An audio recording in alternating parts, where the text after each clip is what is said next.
Bonjour les amis, je suis très heureux de vous retrouver ce matin. Donc je vous souhaite une excellente journée et plus particulièrement une bonne année. Donc je rappelle, nous sommes le vendredi 1er janvier 2020. Va rester avec nous, 2021 plutôt.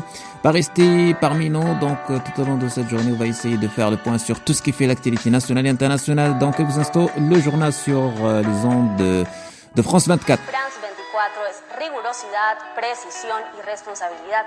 Somos una familia comprometida con el periodismo y la verdad. C'est une des seules chaînes d'infos où on nous laisse jouer en plateau avec des Legos, avec des robots, avec tout un tas d'objets. We take a return ticket to revisit some of the key people and places of the last 50 years of world television news. على فرانس 24 يمكننا أن نحاور أصحاب القرار من العالم في كل الميادين ولدينا المساحة لكشف ثنايا مسيرتهم. Aquí en France 24 tenemos a varias personas de distintos países, algo que es un reflejo de cómo es Latinoamérica, con culturas muy distintas.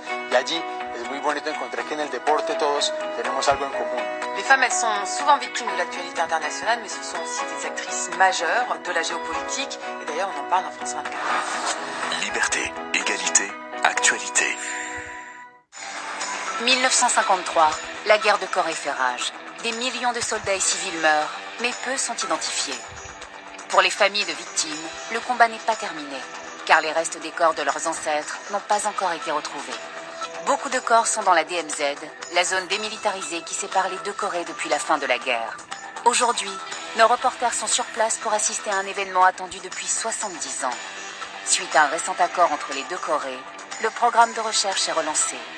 La péninsule coréenne a décidé de déterrer ce passé enseveli, cette mémoire de guerre.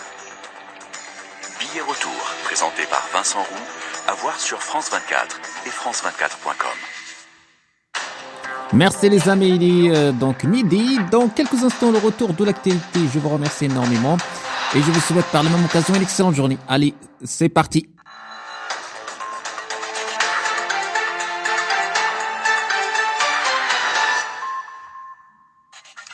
La fin d'une relation tumultueuse de 47 ans, le Royaume-Uni est officiellement sorti du marché commun européen. On revient ce matin sur les conséquences de cet accord et les règles qui changent pour les voyageurs. Alors quelle Europe désormais? Qu'est-ce qui va changer pour les entreprises à partir d'aujourd'hui? Parmi les grands gagnants de cet accord, il y a l'Irlande qui reste dans le marché unique. Nous en parlerons avec notre invité Patrick Torekins. Et puis nous parlerons également de ce nouvel an, pas comme les autres. Couvre-feu en France, reconfinement en Israël et grosses fêtes à Wuhan, en Chine, premier épicentre de la pandémie mondiale. C'était encore il y a quelques mois. Voilà les amis, je vous remercie énormément. On se retrouve dans quelques instants pour la suite de cette émission.